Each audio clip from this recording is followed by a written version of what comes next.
Hello, great guys. This is Tom North. We're going to talk about listening.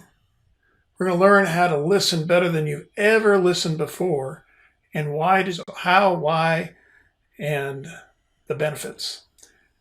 We're going to look at inherent goodness, double down on that. Take a look at ego versus self. Wow, aren't those the same thing? Self-centered, egocentric, self-centered. Aren't those the same thing? No, they're not. And we're going to take a look at the roles we find ourselves playing. So here we go. People want to be heard.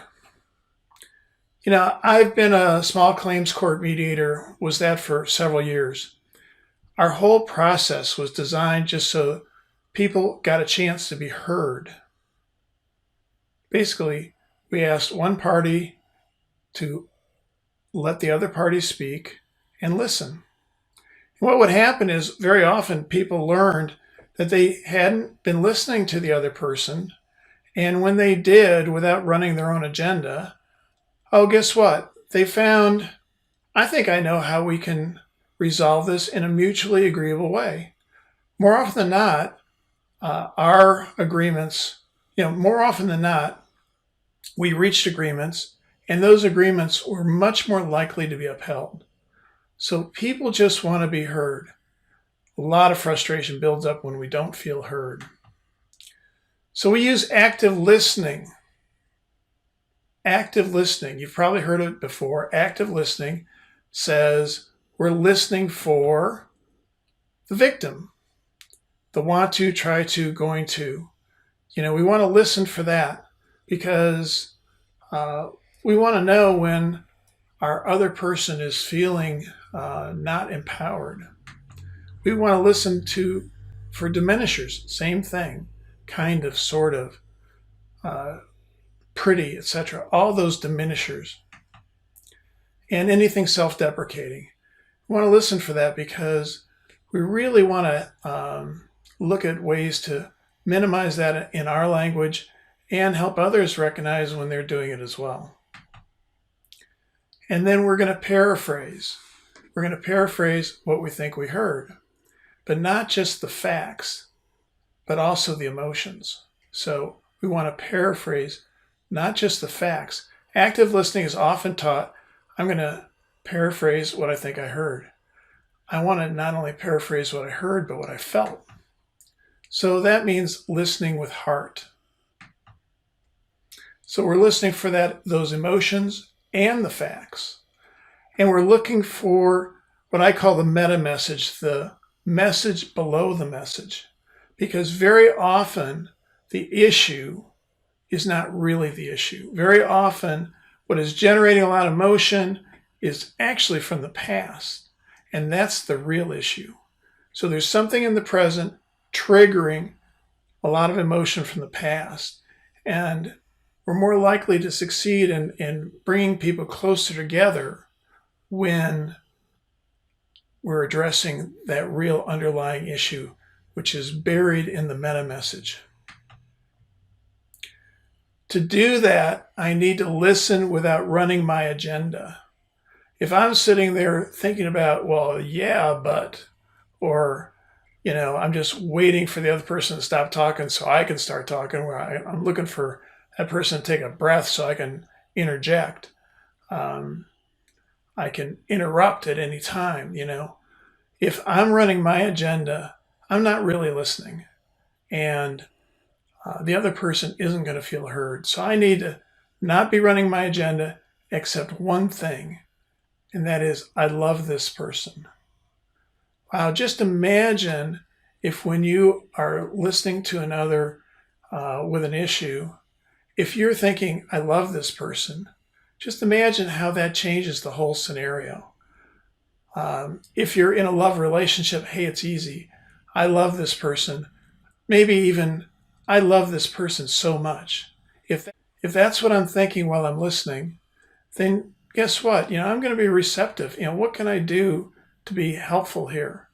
And granted, I want to respect my own boundaries. I don't want to take on more responsibility all the time than is mine to own. I may be generous, but I don't want to take it all on. All the same, I'm listening with, I love this person so much. And guess what? Instead of a distressed look on my face, instead of that, I've got a smile on my face. I'm going, and the other person's going, what is the matter with you? Right? And that's when you can just say, I love you so much. What if it's not a romantic relationship? What if, it's at work? Well, all the same, if you're running an agenda of, I love this person, and, what can I do to reasonably be helpful? As opposed to, what a jerk. Just think how much more likely there is to be resolution. So we want to give feedback. We've listened. We want to give feedback. The feedback is for the benefit of the other person. It's not for me. It's for the other person. And the whole while we're listening, we want to make sure it's understood that we're present. For guys, a lot of times we're pretty stoic. It's hard to tell, are we listening? So an occasional nod or grunt, a little something that says, yeah, I'm here and I'm present for you. I'm not running my agenda. I like to use O. So somebody says something and I can respond non-committally with O. I'm neither agreeing nor disagreeing. I'm just acknowledging the point. I get it. I heard you. I see or I understand are other acknowledgments that don't necessarily offer agreement, but they're acknowledgments. Not only do I hear you, I feel you.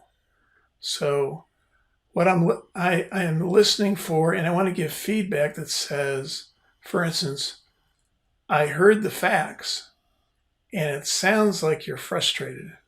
Sounds like you're sad. Sounds like you're mad. I want to align myself that I not only heard the facts, but I also got what's the emotion here. That may often be enough. That may often be, the other person isn't looking for a fix. The other person just wants to feel heard, connected, and close. You know what's going on. When they're not heard, frustration builds. And the more we over and over don't hear, particularly if it's on the same subject, the more frustration builds. Why? Because when we're not heard, we feel powerless. There's no opportunity for change. We're powerless. And powerlessness is something you're going to hear a lot about in Great Guys, because it's that powerlessness that lingers from our past that often causes our negative, toxic reaction. Terrific, gentlemen. Thank you for attending. I want to remind you, who's a great guy? You are. Hell yes, you are.